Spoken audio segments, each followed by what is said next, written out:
In the Garden with Dr. Carver. Susan Grigsby. Pictures by Nicole Taggill. Clayton County Walk and Read. Move along and read with the story. Click on the QR code on each sign to hear the story read. In the Garden with Dr. Carver. Written by Susan Grigsby. Pictures by Nicole Taggill. Ride a horse to the next sign.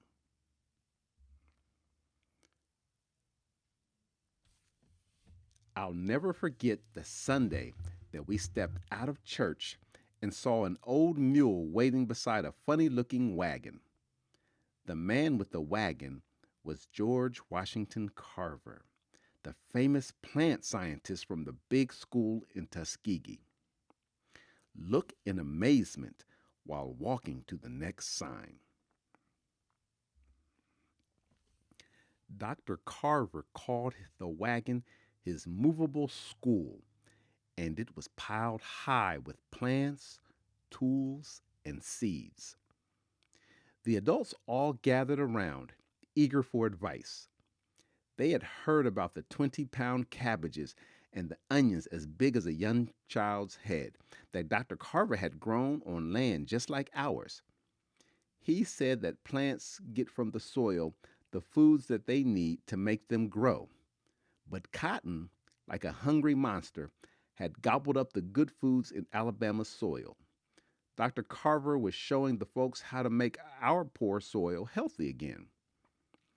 Carry a 20-pound cabbage to the next sign. Trust me, that is a big one.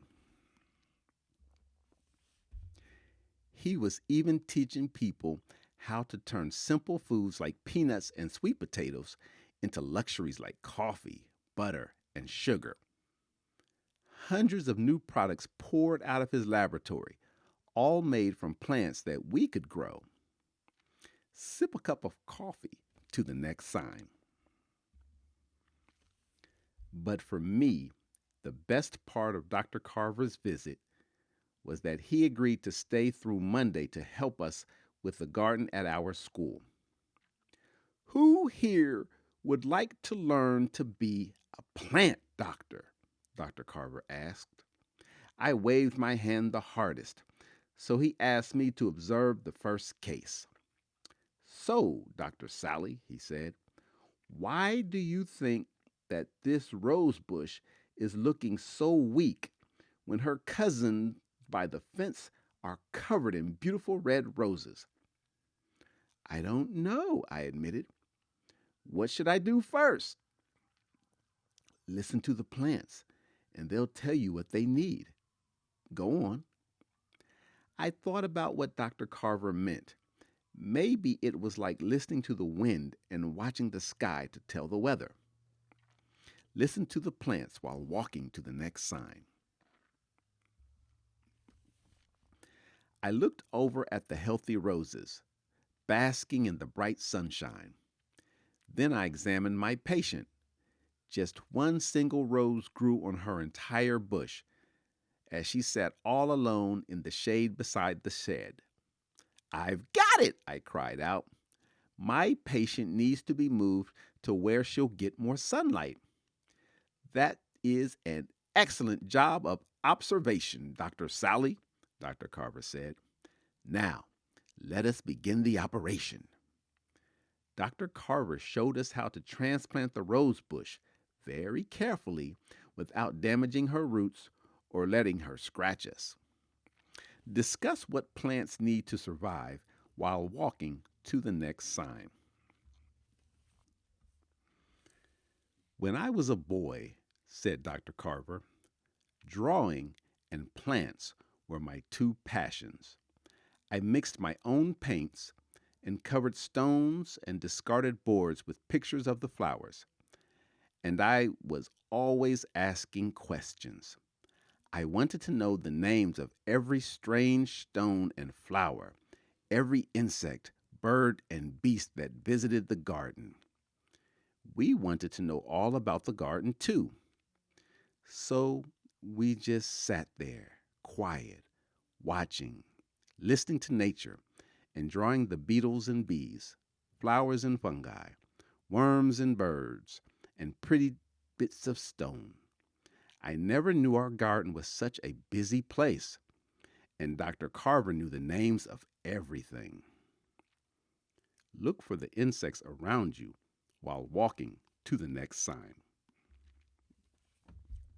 My brother Ben found a big web stretched out like a fishing net spun from the finest lace. On it waited a huge and hungry spider. Ben raised a stick, ready to kill it, when Dr. Carver stopped him. That spider is helping your garden, explained Dr. Carver, by eating up the creatures that want to eat your plants. Before you change or destroy something, you need to understand why it exists and its relationship to the rest of nature. The plants, the soil, and the animals that visit are all connected, just like a web. Walk through a spider web to the next sign.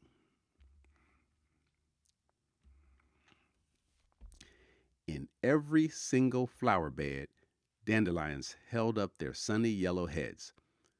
Who planted all these? Lucy asked. That would be Old Man Wind, chuckled Dr. Carver. He showed us how the fluff of a dandelion puffball was really a family of hundreds of seeds. Carried by the wind, they could travel miles before landing and beginning to grow. A plant is a weed if it's growing uninvited, we learned. Those greedy dandelions were taking food, light, and water from the flowers that our teacher, Miss Simpson, had planted. Dr. Carver showed us how to remove the dandelions, pulling them up by their long and hungry roots. We saved their youngest leaves for our lunchtime salad. Dr. Carver said that we should eat all of the fruits and vegetables that we could. Pretend to blow a dandelion and walk to the next sign. By then, we were as hungry as a pack of wild dandelions. Miss Simpson and the older students had cooked a delicious spread of picnic food using recipes invented by Dr. Carver. Every bit was gobbled up. They told us what we'd eaten: sweet potato flour bread, chicken made from peanuts, and a salad of strange wild weeds. And for dessert, peanut ice cream and cake. Think of your favorite picnic foods and walk to the next sign. After our feast, Dr. Carver said that it was time to plant our own kitchen garden. We followed him to the lot behind our school.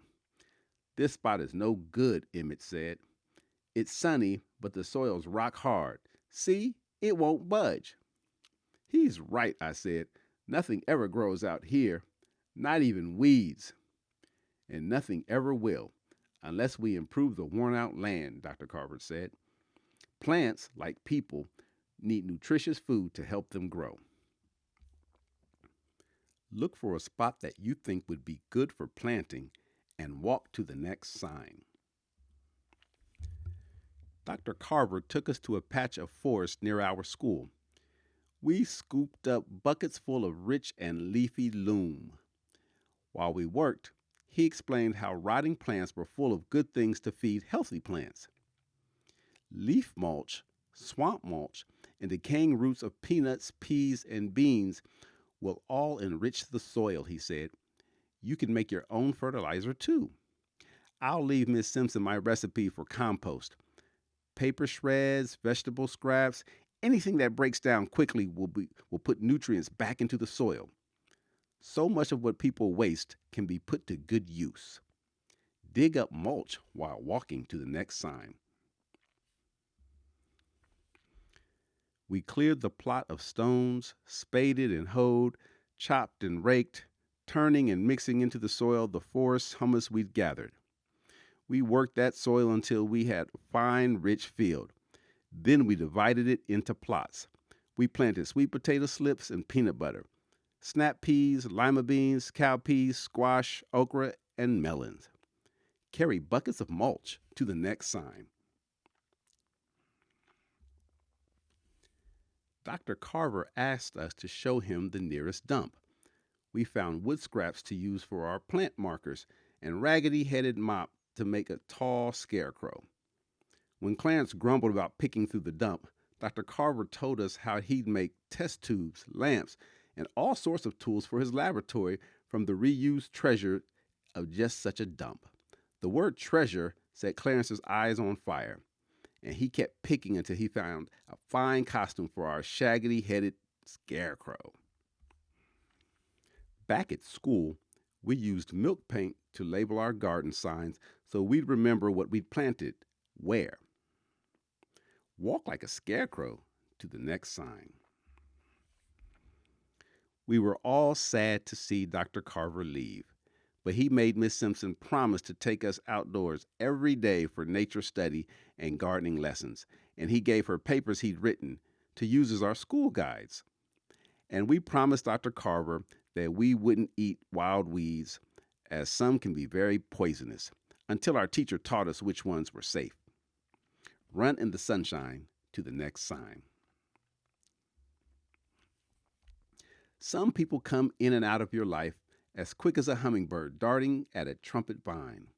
And some of them, when gone, leave something behind that sticks in your heart or mind. It sticks to you like a little burr on your sock.